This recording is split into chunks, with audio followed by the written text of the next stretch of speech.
신약성경 301페이지 정도 있는 갈라디아서 1장 1절에서 9절까지 말씀입니다. 사람들에게서 난 것도 아니요 사람으로 말미암은 것도 아니요 오직 예수 그리스도와 그를 죽은 자 가운데서 살리신 하나님 아버지로 말미암아 사도된 바울은 함께 있는 모든 형제와 더불어 갈라디아 여러 교회들에게 우리의 하나님 아버지와 주 예수 그리스도로부터 은혜와 평강이 있기를 원하노라. 그리스도께서 하나님 곧 우리 아버지의 뜻을 따라 이 악한 세대에서 우리를 건지시려고 우리 죄를 대속하기 위하여 자기 몸을 주셨으니 영광이 그에게 세세토록 있을지어다. 아멘. 그리스도의 은혜로 너희를 부르신 이를 이같이 속히 떠나 다른 복음을 따르는 것을 내가 이상하게 여기노라. 다른 복음은 없나니 다만 어떤 사람들이 너희를 교란하여 그리스도의 복음을 변하게 하려 함이라. 그러나 우리나 혹은 하늘로부터 온 천사라도 우리가 너희에게 전한 복음 외에 다른 복음을 전하면 저주를 받을지어다.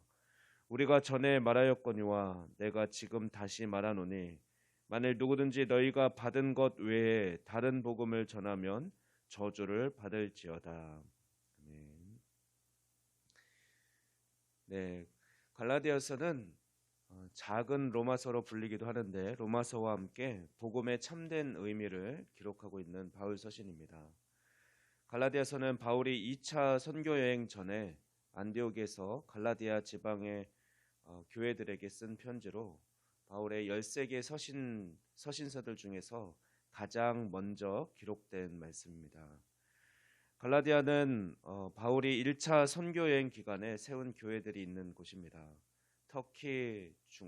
투르키의 중앙에 북쪽과 남쪽으로 이어지는 로마의 속주이자 로마식 지명의 지역입니다. 특히 이 지역의 남쪽에는 비시디아 안디옥, 또 이고니온, 더베, 루스드라 등 바울이 복음을 전한 지역이 포함되어 있습니다. 이 갈라디아의 남부 지역 교회들을 대상으로 바울은 이 편지를 쓴 것으로 보고 있습니다. 서신서는 신약 시대 편지를 쓰는 형식에 따라서 인사말, 본론, 그리고 도덕적인 권면, 안부의 말, 축도로 구성됩니다. 그리고 우리가 서신서들을 읽을 때 특별히 서론 부분을 주의 깊게 읽어야 한다라고 여러 번 말씀드렸는데요. 왜냐하면 서론에 바로 첫인사와 함께 그 편지에서 하고 싶은 말, 그 핵심 내용을 언급하고 있기 때문에 그렇습니다. 바울은 서신서를 쓸 때 일반적으로 서론의 인사말에 감사 인사와 함께 교인들의 믿음과 소망과 사랑에 대한 언급을 보통 기록하곤 했습니다. 그리고 또한 은혜와 평강을 빌어주는 인사말 이렇게 구성해서 기록하곤 했는데 갈라디아서에서는 그러나 모든 것이 생략되고 성부와 성자와 하나님께서 직접 자신을 사도로 부르셨다라는 그 사도의 부르심, 사도의 정당성과 또 교회의 은혜와 평강을 빌어주는 정도에서 간단하게 기록하고 있습니다. 우리는 바울이 이렇게 간단한 인사 후에 곧바로 본론에서 다룰 이야기를 언급하기 시작한 것을 통해서 갈라디아 교회를 향해서 얼마만큼 다급한 마음으로 편지를 써내려갔는지를 짐작할 수 있습니다. 그렇다면 바울이 급한 마음으로 갈라디아서를 써내려가야 했던 이유는 무엇입니까? 그것은 바로 6절 말씀처럼 그들이 바울이 전한 복음을 속히 떠나 다른 복음을 받아들였기 때문에 그렇습니다. 그로 인해 갈라디아 교회 성도들은 영혼의 영원한 파멸을 초래할 위기에 처하게 된 것이죠. 그래서 바울은 긴박하고 강렬한 말투로 이신칭이 오직 믿음으로 의롭다함과 구원을 받는다는 그 핵심 교리와 함께 자신의 사도성을 변호해 가고 있는 것입니다. 바울은 7절 말씀에서 자신이 본 서신에서 말하고자 하는 말을 분명하게 전하고 있습니다. 그것은 바로 다른 복음은 없다라는 것입니다.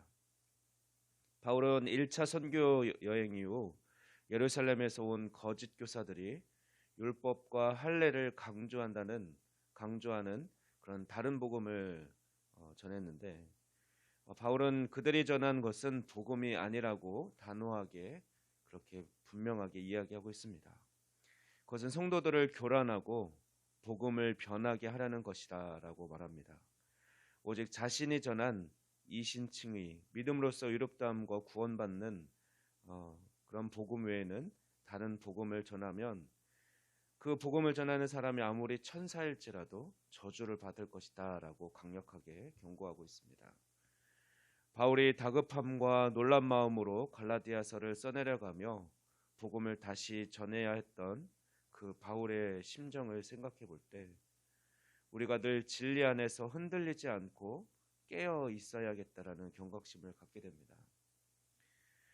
바울이 고린도후서 마지막 13장 5절에서 당부했던 너희는 믿음 안에 있는가? 너희 자신을 시험하고 너희 자신을 확증하라는 그 외침을 우리는 기억하고 날마다 우리가 하나님께서 우리를 부르신 그 복음의 은혜 안에 늘 잠겨 있도록 힘써야 할 것입니다.